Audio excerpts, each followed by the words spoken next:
Today we celebrate the first glorious anniversary of the Information Purification Directives.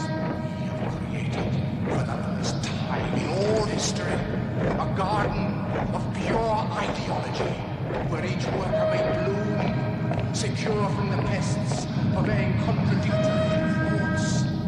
Our unification of thoughts is more powerful a weapon than any fleet or army on earth. We are one people, with one will, one resolve, one cause.